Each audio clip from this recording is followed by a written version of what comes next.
ITE terkait pencemaran nama baik. Nah, harusnya jika saudara Ridwan Kamil yakin bahwa anak yang dilahirkan Lisa bukan anaknya, harusnya segera dia laporkan ke pihak kepolisian terkait pencemaran nama baik. Nah, namun kalau terbukti bahwa hubungan mereka berdua ada dan kemudian anak tersebut adalah terbukti anak Ridwan Kamil, maka istri Ridwan Kamil punya peluang untuk melaporkan terkait dugaan pasal 284 KUHP tentang tindak pidana perzinahan jika itu betul-betul terbukti. Bicara tes DNA, ini harus kedua belah pihak sama-sama bersedia, yaitu pihak Lisa dan pihak Ridwan Kamil. Nah, kalau salah satu pihak tidak bersedia, maka tes DNA itu tidak bisa dilakukan.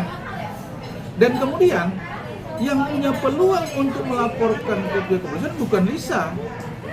Justru yang punya peluang ini adalah istri daripada saudara Ridwan Kamil.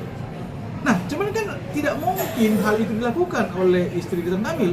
Karena apa? Kalau dilaporkan, maka dua-dua bisa terkait. Selain Lisa, kemudian Ridwan Kamil terkait dugaan tindak pidana perzinahan. Nah, kemudian saya katakan tadi, yang punya peluang juga untuk melaporkan adalah dari pihak Ridwan Kamil.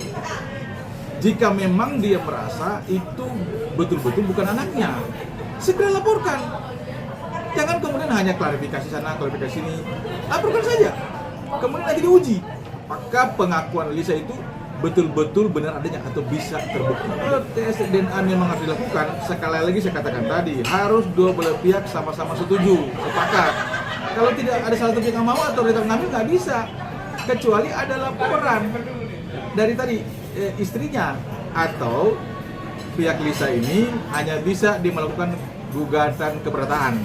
Biar nanti pihak pengadilan, majelis hakim yang akan memutuskan untuk dilakukan tes DNA.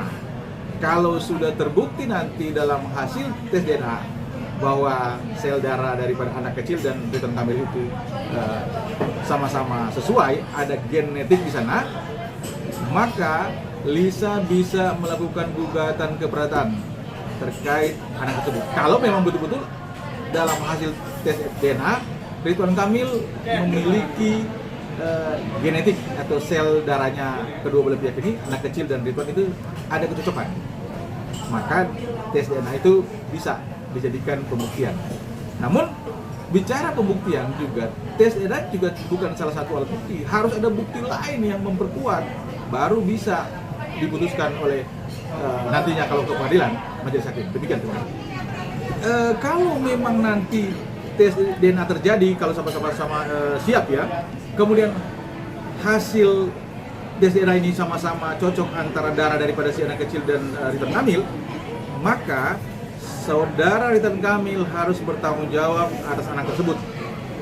Karena di dalam putusan MK nomor 46 tahun 2010 menyatakan bahwa anak yang lahir di luar perkawinan atau pernikahan ada memiliki hubungan perdata dengan ayah biologisnya jika itu betul-betul terbukti anak tersebut adalah anak daripada Ridwan Kamil.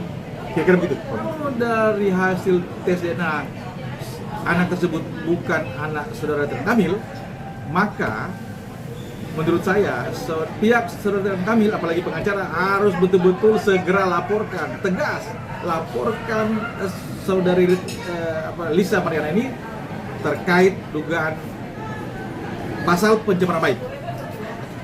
Dan saya katakan tadi, sebetulnya dari sekarang pun kalau memang saudara Ridwan Kamil tidak meyakini bahwa anak tersebut adalah anak dia, segera laporkan, tidak usah tunggu-tunggu lagi, laporkan saja. Atau kalau memang dia mau gentleman, tes DNA dulu.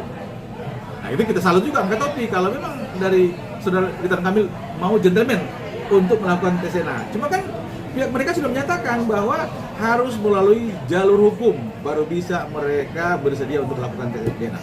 Pihak Lisa mengaku dia punya hubungan khusus dan memiliki anak dengan Ridwan Kamil, sementara pihak Ridwan Kamil membantah.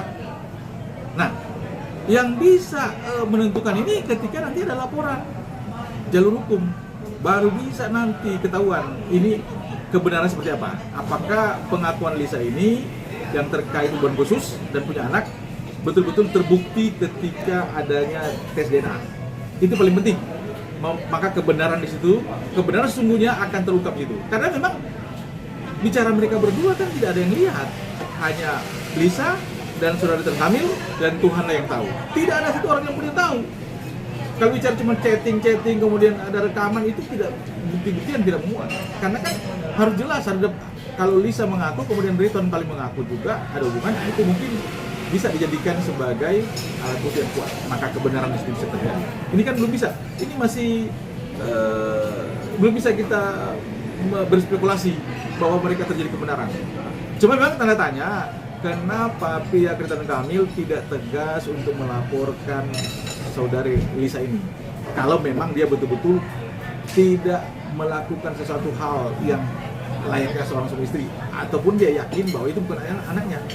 Baik, dengan adanya kasus ini yang cukup sangat menghebohkan, maka ini jadi pelajaran buat kita semua, terutama para oknum pejabat. Coba kontrol dirilah, hati-hati. Memang nggak munafik, laki-laki. Tapi kan akhirnya ini adalah pelajaran berharga. Saudara Ridwan Kamil akhirnya, kalau saya katakan ini, salah dalam hal memutuskan. Ya, kita laki-laki ya, nggak munafik. Tapi kan akhirnya jadi pelajaran. Kemudian dari pihak perempuan juga, wanita-wanita ini harus juga hati-hati juga. Jangan kemudian cuma diiming-imingin kemudian akhirnya tergoda. Harus punya juga menjaga harga diri, wibawa. Jangan murahan.